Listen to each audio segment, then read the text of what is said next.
right, good morning everybody. Welcome to our first Coffee and Conservation. My co-host here, Ethan, does not drink coffee, so we don't really know what's going on over there, but hopefully you can grab yourself a cup of coffee and enjoy us for the next half hour or so. Already giving away all the magic there.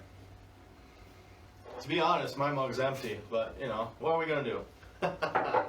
So I'm Kyle Richter. I'm the Water Resource Technician here at the Renville County Soil and Water, and to my right here is... My name's Ethan. I'm the Outreach Conservation Technician here at Soil and Water. And today, we're talking about a little bit what a soil and water is, especially over here in Renville, and just a little bit about some of our programs. And of course, what everyone's been waiting for, that drawing for our lovely set of Yeti mugs that come with multiple... Not just a Yeti mug. Yeah, It is multiple not gift just a cards. Yeti mug. We have some Yeti stickers, Oh, a business card for Ethan, oh, you're gonna want not to hang on me, to that. but Ethan's business You card. could even put that in for like a free lunch at restaurants, you know? That might come in handy, and I would really appreciate it. A $50 gift card to Babes Blossoms. Do the thing, Vanessa. Come on. There we go. A $50 gift card to Benny's Meats in Hector, Minnesota, and Hutchinson, 2 locations. Who, by the way, just quick plug, are our sponsors when it comes to the Malquap program. And if you have any questions or want to get enrolled with that, give me a call. I can help you with all that. For every new certified farmer, they get an additional gift card from Benny's Meats. So give me a call. Also, our number is 523-1559, new number here at the office for the Soil and Water, just so everybody knows. And finally, last but not least, a $20 gift card to Max's Grill here in Olivia. That's some good food over there. Oh yeah. I love their fried walleye fingers. That's pretty good stuff. So that will be happening at the end, a live drawing. There will be 3 of these prize packages awarded. So stay on and you might get to hear your name called on live. Just remember, that's the drawing. We're drawing names from everyone who took our survey from the letter we sent out or just did it online. I'll put that there just to show it off some more. Yeah. So here at the Renville Soil and Water, we are always looking for new conservation practices or landowners who are interested in doing any type of conservation practices, whether that's cover crops, reduced tillage, erosion mitigation practices like water and sediment control basins, grass waterways, stuff like that. And we do a lot with conservation easements as well, whether that's CREP, RIM, or any of the wetland bank mitigations as well. That's just a few of many things that we have the ability to do here and to help landowners at the Soil and Water. Why don't you tell them a little bit about what you do, Ethan? Oh, that's a good question there, Kyle. Thanks for putting me on the spot there. Some of what I do is, most of you I'm sure are all familiar with the buffer law. So I kind of just make sure the buffers are compliant with whether it's that 16.5 foot or that 15-foot buffer. Again, another plug for the Minnesota Ag Quality Water Certification Program, also known as Malquap. It's a voluntary program, so anybody with agricultural land that wants to get certified, that's great. You know, again, call me up. Happy to help you get enrolled with that and get that ball rolling. Some other things I do is I'm the ag inspector, and that entails is kind of if you have any noxious weed problems or anything like that, give me a shout and we'll try to resolve that. So, all right, so our goals of this little coffee and conservation live stream, we're going to be coming at you every 2 weeks or so, depending on schedules. We're going to be doing Tuesday mornings at about 9 a.m. and then we'll also, if you miss it, we'll be sharing this to our YouTube channel as well. But we're just going to be hanging out with you guys in the future once COVID kind of settles down. We're hoping to do some on-site at local businesses in Renville County and maybe get people in the audience as well. But just talking about different conservation practices and different things we do with the soil and water, and maybe some different fun projects that are happening in Renville County as well. So typically we're going to have a little introduction. This one's a little longer than most will be, but then we'll go into some tidbits about stuff that's going on in the county, and then we'll have a little question Q&A section at the end here where you can type in the chat and you can ask any question that you want if you have a question, or if you have any topics that you want to talk about in the future as well. We will be able to help you. So Absolutely. So if you have any questions, I mean, we got our chat open right now. yeah, we got the first one from Jeff Jurnis. What is MAWQCP? That's an excellent question, Jeff. I'm glad you asked that. You might have missed it, but MAWQCP is the Minnesota Ag Water Quality Certification Program. And again, it's a voluntary program where you come forward, say, hey, I want to get certified. I want one of those cool plaques outside my field. It's basically, I go out there, we do a site assessment, we have some grant money that we can use if you're having erosion problems, we can help fix that up. And once, it's kind of a grading scale, once we get you to that 80% mark, that nice strong B, you become certified, and then you get certain regulatory for a period of 10 years. So that's kind of just a brief little thing about it, but you know, it's a good program. And again, we have that new partnership with Benny's Meat, so you get an additional gift card when you get certified. So just a bonus, really. Yeah, of course. But let's back it up real quick. All right, yeah, let's back it up. We will. So what is a soil and water? What does that even stand for? Yeah, SWCD. So Soil and Water Conservation District, we kind of were talking about that, and we're just here to be a resource for farmers looking for conservation, looking to do conservation projects, and just be helping them figure out the different cost share opportunities and any type of stuff like that. So, but I know with this warm weather coming up and the warm weather we've been having,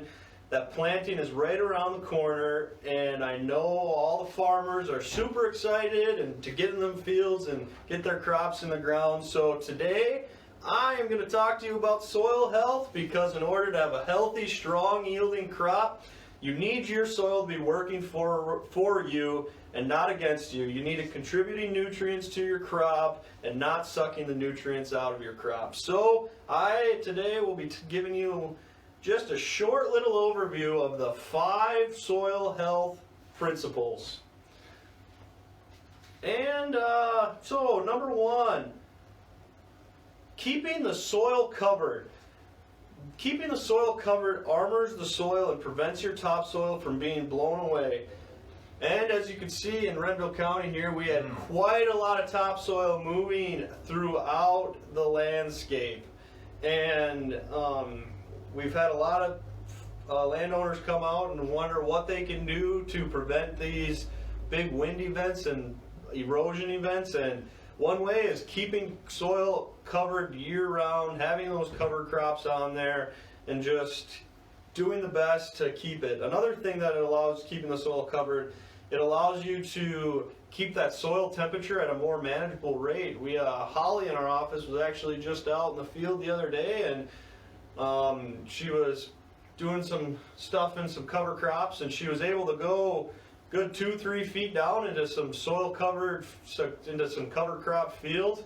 And the landowner also was doing some test conventional tillage areas to show, and she was only able to get her probe a couple inches into the ground. And if it was the end of April and we had some stuff, and the cover crop farmer would probably be able to get it in, where the other conventional tilled farmer might have a little bit difficult because of that frost line. Number 2 is minimizing soil disturbance. This typically revolves around your tillage practices and reducing the amount of passes you are taking in the field each year. This helps with erosion, soil structure, and compaction. Maintaining good soil structure and minimizing compaction allows for your roots to penetrate deep into the soil and increase filtration as well. Oh yeah, you want those deep roots. You want them as long as you can get them. Set your roots and you'll grow good. Number 3 is increasing crop diversity. This allows for different crops to work together to build organic matter.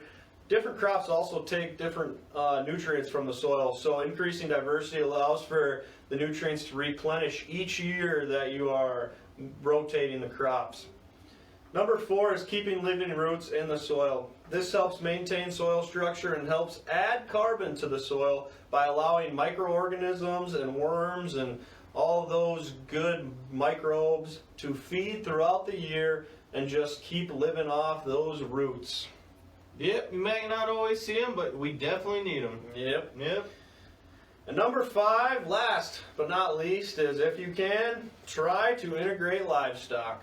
This helps increase the soil biological activity in your soil and improve your nutrient cycling as well.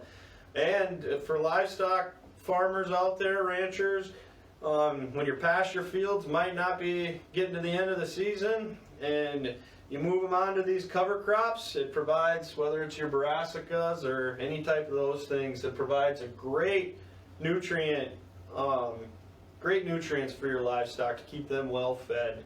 So that's your education lesson for the day, and now we're going to give you an opportunity for Ethan to talk about a little bit of equipment that helps with soil health. Absolutely.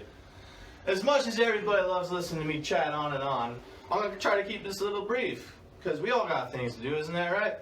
But you betcha I'm going to talk about it. So what we have here at Renville County Soil and Water is a no-till drill that we rent out.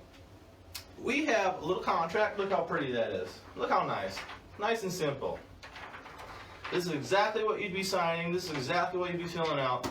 It's just the gist of it.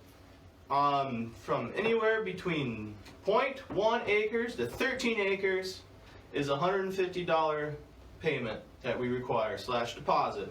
Because again, we don't want you denting our machine. We paid good money for that. We don't want that getting wrecked. So because we want everybody to use it, not just you. We want everybody to have the opportunity to use our drill. Exactly. Which it is a hot commodity these days. Let me tell you, we've already had one rental this year, and we got some more lined up. So. Sells like hotcakes. So give me a call if you want to use it, and the sooner the better.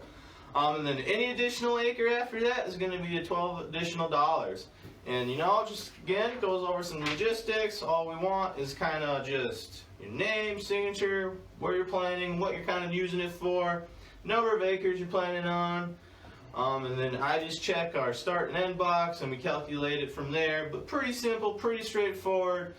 You just give us a call, you come pick it up, we help you get it all set up. And when you're finished, come back and drop it off, and then figure it out, and we'll send you an invoice. But no fuss, no muss. We get it done, and it just feels good to use it, It's one of those better drills. Yeah, this is a great opportunity for those newer cover crop farmers or new no-till farmers who are looking to start this no-till and cover crop journey. Oh, you betcha they're bud. But if they don't want to go out and they don't really know if they want to purchase the drill. Well, we have one here you can rent and use and see if you like it, and then you can either keep renting it from us or you can go buy one yourself. But we do have that resource for you. Exactly. If you don't like it, well, you don't like it, and that's, it's a bummer. But again, you just rented it. You didn't have to go out and buy one, so exactly. No real harm done. No harm, no foul there. You're doing a great job for your soil. Exactly. So that's just a little bit of what we got today. Next, we're going to go into our little Q&A. We got some questions flying in here. The first one here is Kyle talked about erosion projects.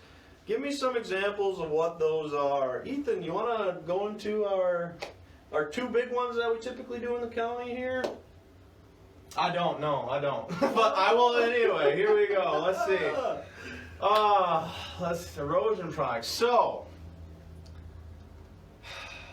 cover crops? No, We're talking about erosion. All right. So our two big ones are water and sediment control Oh, basins. he's talking about that. Gotcha. And our other one is a grass waterway. This is why I stay in my lane.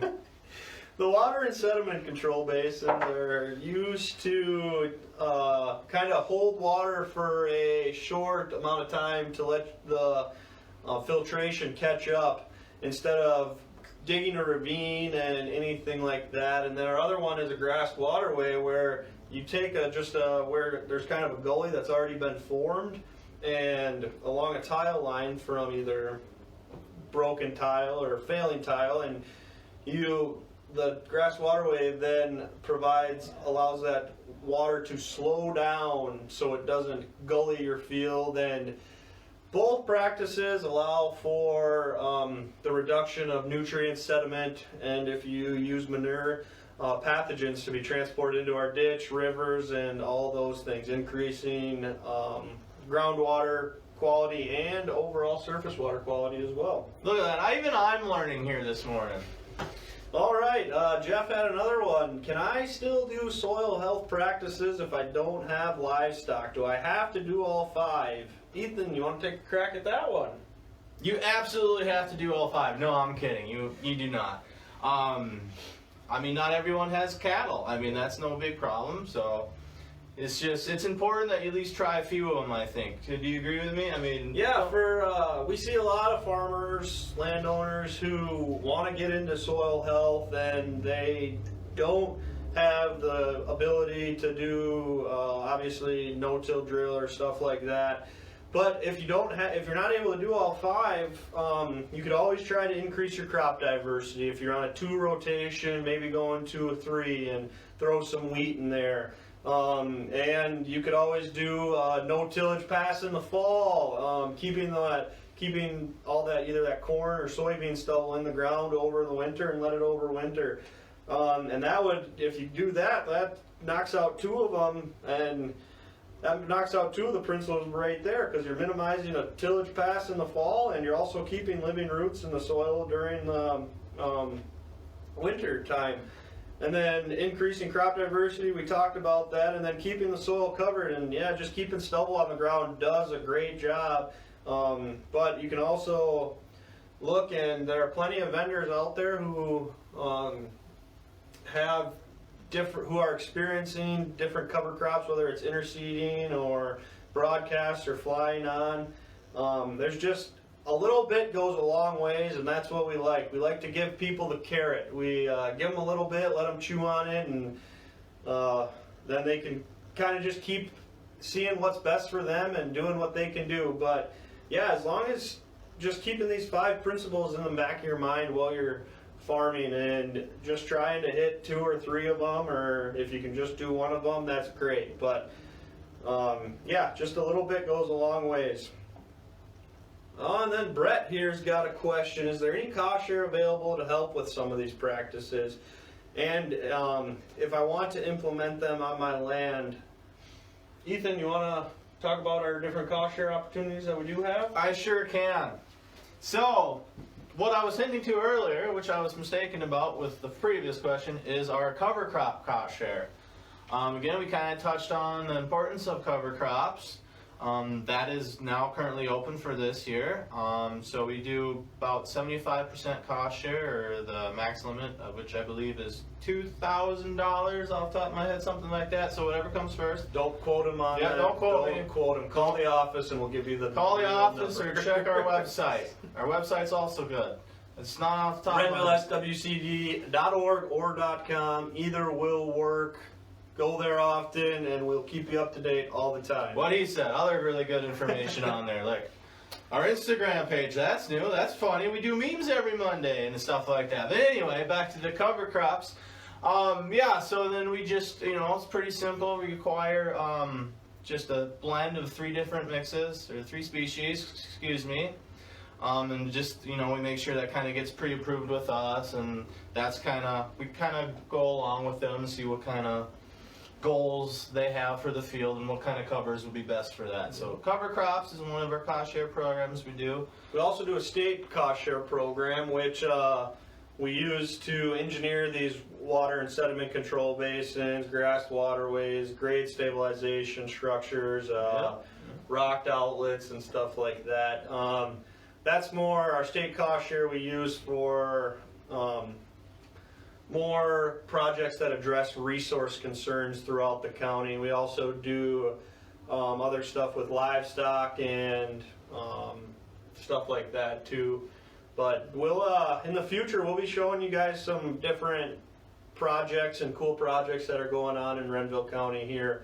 And that's kind of what we're trying to do, is just make sure that everybody, a new way for us to get out different programs and funding that's available for these projects to help you guys as the landowners and producers increase water quality and also hopefully get the best out of your soil and your fields so that your yields are great and you don't need to worry about that. Oh, we got another one from Dan. Where did you get your jacket, Ethan? Goodwill in Wilmer, $5. I know, right? Pretty Looks spiffy. pretty nice. Can't beat that. Good deal. Well, I think if we don't have any more questions, and if there are more questions after we do it, just drop them in the chat. We will get to you. We don't want to leave anybody out. Yep. I think it's time to do the drawing that everybody's been waiting for. I've been waiting for it. I don't know about all of you. Alrighty, well, I think I'll close my eyes here and pick the first one. Pick the blue one. That's got my name on it. Ah, he's just joking. Maybe. I've got 5 of my name in there. I like my odds. And the first winner is Todd Beulah. Todd, we will be calling you, unless you're on the live stream, put it in the chat, but we will be giving you a call saying that you won. Thank you for participating. Congrats, Todd. All right. All right, my turn? Yep, All close your right. I'll eyes. even look the other way. Oh, there's one stuck on the bottom. I think that's mine. So I just got the one. Let's see. Michael Jacobs is our second winner. Congrats, Michael. We'll be reaching out to you, giving you that phone call, and if you just want to stop by the office and pick it up, that would be easiest. That would be great. All right, now for our third one. The last but not least, All 'cause fingers they're crossed. all the same. None of them are better. They're all just great. I'm still going to be heartbroken if he doesn't pull my name, ladies and gentlemen. Like, I didn't put 5 of my own in there for no reason. And the last one is Eric Nelson. Hey! Eric Nelson. Hey Eric, if you're on, I just talked to you. Eric actually just rented our no-till drill, and he signed up with our mouth-quat program. So I'll be giving you another call here shortly, Eric. Awesome. So yeah, I'll be making sure to give everybody a call here, and we'll arrange you winning, getting the prizes and everything. Yeah, well, if you guys have any more questions, drop them in or give us a call if you want to hear, if you have a certain topic you're itching to hear about or looking to get more information on, certainly let us know. Otherwise, we'll see you in, I think, 3 weeks. April 27th, we'll be doing this again. And then we'll be trying to go every other week from there on. Yep. So thank you all for joining us. Have a great rest of your Tuesday, and Thanks for joining us for Coffee and Conservation. See you next time.